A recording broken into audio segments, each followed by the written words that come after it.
Welcome to Subramani.com. I'm going to talk to you about decades of compounding. And once you read Malcolm Gladwell, you realize that you get obsessed about saying, what have I done for 10,000 hours? Two things which I've definitely done for 10,000 hours is eating and sleeping. And I'm sure I must be awesome at that. I think that's the only thing which I've done for such a long time. But then I thought and said, haven't I invested for that much time? And the answer is yes. 1979 is when I started. It became more a fun activity. The chartered accountancy degree and the training as a lawyer and doing costing and company secretaries helped on the way. Whether I never practiced as anything other than a chartered accountant, and that was a very short life. But yes, these things helped, and in the long run it helps the fact that you speak to many promoters and you realize their own attitude towards money, whether they'll suck money out of the company, whether they will give it back to you. All this you learn on the way. So I have, let's put it this way, 1979, which makes it about 41 year. This is the 41st year of investing. I started training people in 2002 commercially. Before that, I used to do small training sessions for our whole office, right? How to do these settlements and how to deal with the banks, etc., etc. But it was not commercial in the sense, yeah, we had a staff of 10, 12 people who had to be instructed. So, yes, some of those things. But commercially or charging a fee for training is something which I started in 2001 or 2002.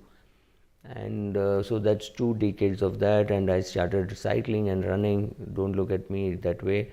Yes, I've been running and cycling, and it's been doing nothing for the last 2 months, and that has also been a decade. So then I realized that anything requires tremendous amount of time and commitment, in the sense that if you want to do it well, if you want to do it, it's become like second nature to me. I never feel that I'm talking about equity shares and I'm wasting time, and why am I doing at 9 a.m., why am I doing at 9 p.m., why am I doing at 5 a.m. I can do it all day long. Talking about investing is a complete pleasure. It's my ikigai, and I can really talk to 22-year-olds with same enthu as talking to a 85-year-old who's been in the markets for a few decades. So it becomes fun. Then you don't look at it as to how much time you're spending on that. You get better and better because of experience. You get better and better because you maintained a diary and you wrote down what the mistakes you made, right? A blog is very useful, which it records all my mistakes, all the things that I've done in the past, which some good, bad, ugly. As long as the good, bad are far greater than the ugly ones, life is good. But remember, compounding works everywhere, whether it is experience, whether it is your diet, whether it is your investing.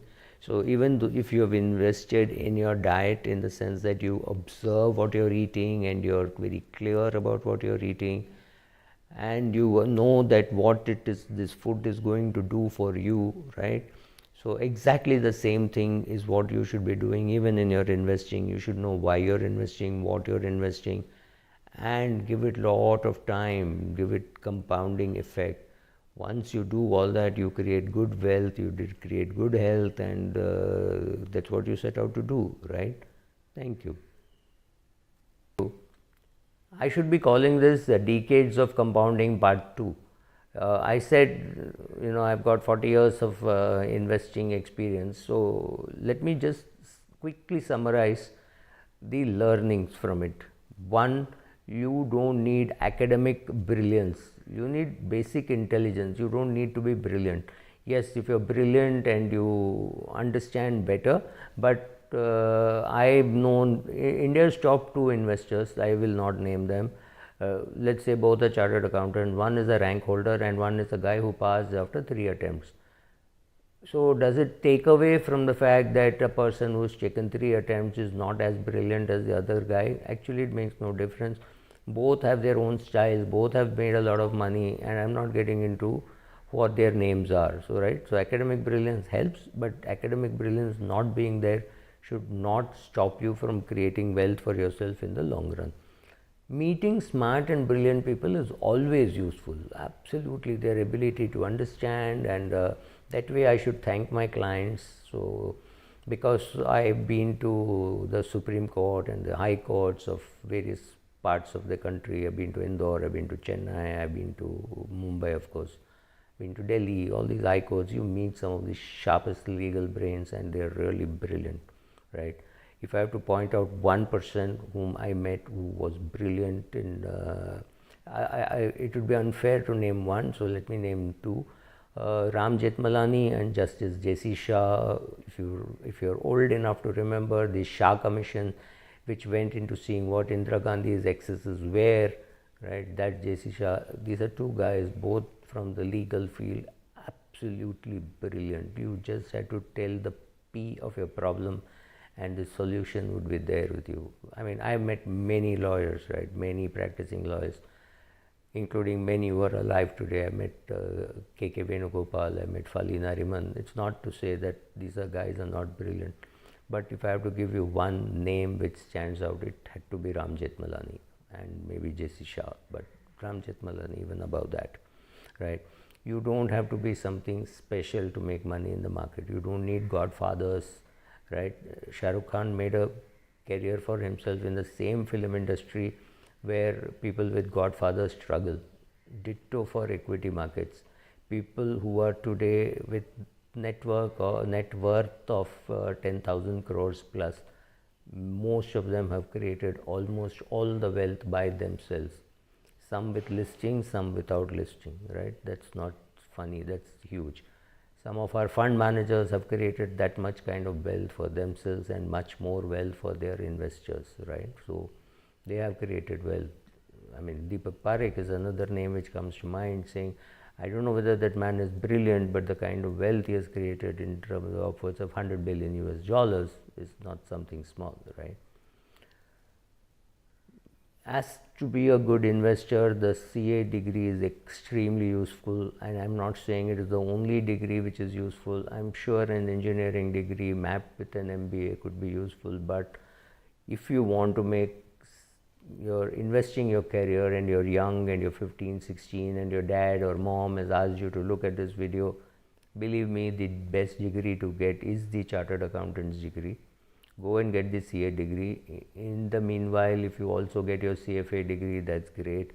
Beyond that, you don't need, but if you must, then go and get an MBA, preferably get it from some university abroad. If you can't get into the top ones in India, don't do an also ran MBA after doing your CA.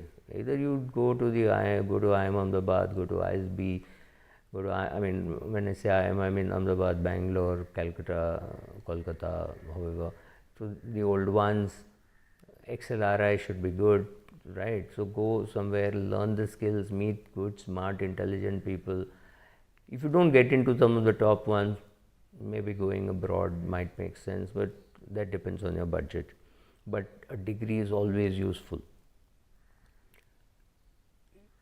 You have to be smart enough to coordinate between tax consultants, lawyers, etc., etc. So having a good tax-based tax knowledge makes sense. You understand what it is to have book losses, unbook losses, carry forward losses, set on, set off, the clubbing provisions. You need to understand all that, especially if you're going to be in the advisory space. If you're just going to be a good investor, none of the tax provisions don't matter. You earn money, you pay short-term capital gain. You earn money after a long time, you pay long-term capital gain, and you pay income tax on dividends. That's not very difficult to understand. But yes, you can understand some of the shenanigans of what Indian promoters do for taxation. It's always nice to know. I have nothing against Indian promoters, because if you have to deal with the government of India, you need to be an Indian promoter. You can't be a very trusting person and then suddenly be shocked by the kind of things that the government is capable of doing, right? What you are, where you are, all that depends and all that defines your luck. We underplay the role of luck. If I had not stayed with the good Jews of Ghatkopar, I would have still been working in some PSU bank as a vice president or general manager, whatever, constantly obsessed about मेरा bank बंद हो जाएगा तो क्या होगा, constant worry. I would have done that. So my father shifting to a better location, completely better location, I would say, from an investment point of view, that helped, and that was luck. Make more friends than enemies, because friends are going to help you. When you have friends, friends will do businesses, you will benefit by their businesses. Go and meet their people. Some of the best brains today working in the investment fields are way younger than me. They must be in their 20s or at best in their 30s, and there is amazing amount of learning that I can learn from them, especially when I'm sitting with them and seeing them raise funds. It's amazing some of the amount of money that some of these kids can raise. Somebody trusts them on their Excel sheet and their passion to put 20 crores, 30 crores. I think it's amazing. I have never tried anybody to invest into my business, but I thought that was amazing. In my whole career, I must have met upwards of 5,000 doctors and 20,000 IFAs, and common men should be at least 10,000. I filed IT returns, I've done investment planning, I've given advice. Now I'm just into blogging and training. I do 2-3 types of training, and that's about all. So choose your clients smartly. Make sure that you don't have bad debts. It's the worst thing that can happen. Take care of your health. Be obsessed about your health. Be obsessed about what you eat. Don't look at me that way. I have no control over what I eat. So yes, you will also have, going forward, you will have decades of commitment. You will constantly be looking at what you want to improve at. So at this age, what do I want to improve at? I want to be smarter while eating. I have to be better while exercising. I have to be better at keeping in touch with people. I want to simplify my portfolio. Yes, I will have my equity portfolio. My equity portfolio is going to be another 10-12 years by the time I'll shift to an index fund. Simply because as a person ages, the ability to understand and manage complexity will keep reducing, right?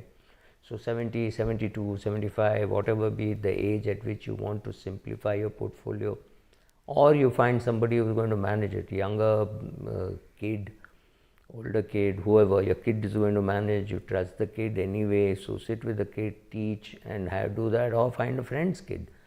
Anything is perfectly possible. So do all those things, have your decades of commitment. I can talk about this today after 4 decades in the investment field. One day when you have 4 or 5 decades in the investment field, you will look back, make sure you look back proudly. Thank you.